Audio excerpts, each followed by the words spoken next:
Hello, I'm Emma from English. In today's lesson, I'm going to share some different and more meaningful ways to say sorry.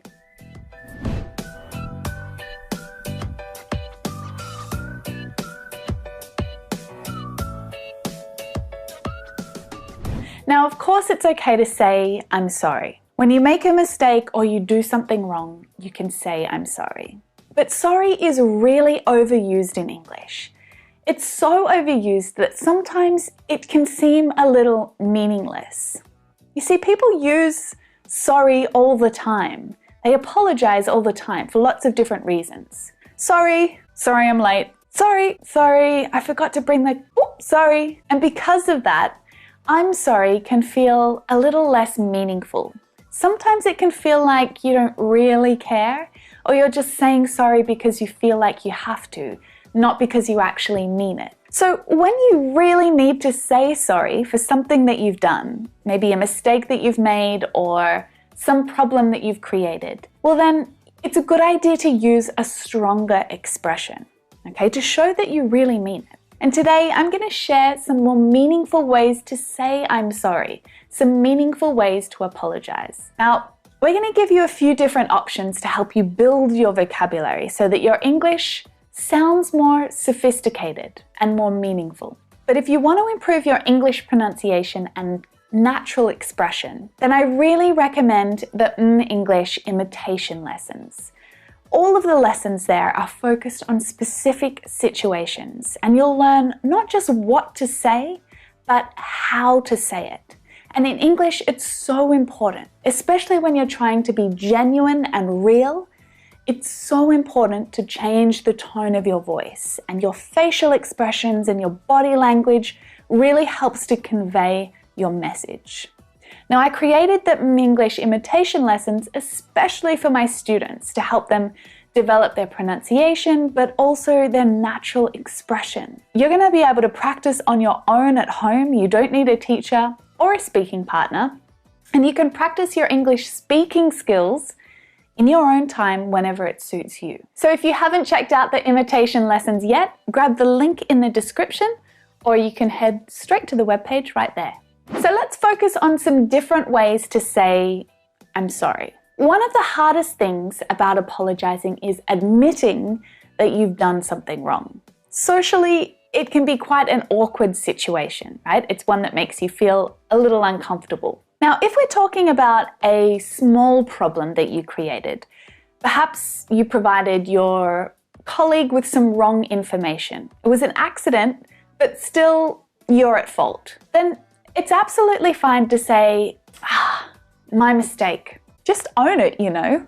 It was my mistake. I made the mistake. So you can actually say, my mistake, instead of saying sorry. Now you can also say, my apologies. My apologies, I made a mistake. But if you want to tone it down a little and you want to make it a little less formal, then you can also say, my bad.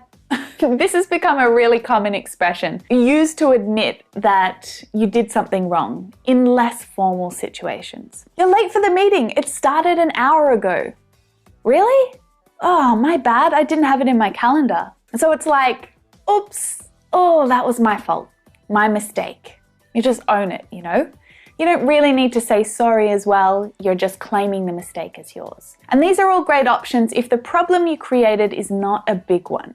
Like if you were supposed to make a booking for you and 10 mates at a restaurant and you forgot, and when you get there, there's no room for you. That's a good time to say, oh, my bad. Don't use my bad when the mistake is pretty big. Like if you forgot to invite your grandma to your wedding, don't say, oh, my bad. That wouldn't go down very well. It's kind of a bigger problem than just, oh, my bad. So in that situation, you would need something a little more meaningful, okay? Sorry or my bad just isn't quite enough. So you could say, Grandma, I owe you an apology. I owe you an apology. Or, Grandma, I want to apologize. All right? Both of these expressions are used to show that you're serious and that you're genuine about your apology.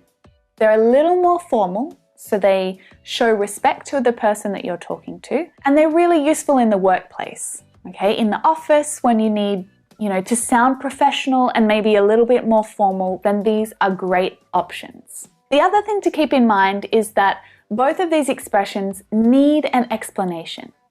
Why are you sorry? You could say, I want to apologize for something, right? I want to apologize for my behavior last night. I want to apologize to someone, okay? I want to apologize to your sister. Now, the difference between to and for here is super important. These little prepositions are a little tricky. So for the grammar rules and more examples about to and for, then I want you to check out this lesson right here. It's all about to and for and when to use them. But it's important to explain why you're apologizing with these expressions. All right, let's think of a more significant problem that maybe you created now. You might need to write a formal apology, for your behavior or for the behavior of a family member, something that you really regret. Or in a professional context, when your mistake has resulted in a significant problem for your customer or your company, well, in these situations, you need more formal language that's going to help you to express just how deeply sorry you are. I sincerely apologize for my behavior, for my actions, for the trouble that I've caused. Okay? You could also say, I take full responsibility for whatever's happened. Okay? Now you might even take it one step further and say, I'm embarrassed about what has happened, or I'm ashamed of my behavior or my brother's behavior. I'm really embarrassed. Now, it's more common to see these expressions used in written English, like in emails and letters, but in professional or quite formal situations, it's acceptable to say these expressions directly to someone. Now, don't forget that these ways they're quite formal and they're quite serious ways to apologize. So if you're a little bit late to class, it's probably a bit too much to say, I sincerely apologize for being late. I take full responsibility for my actions. But if you accidentally slept in and you missed your final exam, well, then this kind of language might actually be useful for you. You might be able to convince your professor that it was an honest mistake, and maybe you can repeat the exam. So I hope that you've learned some new expressions and phrases during that lesson to help you sound more sincere and more sophisticated when you apologize in English. Don't forget that you can practice your natural English expression and pronunciation with me in the English imitation lessons.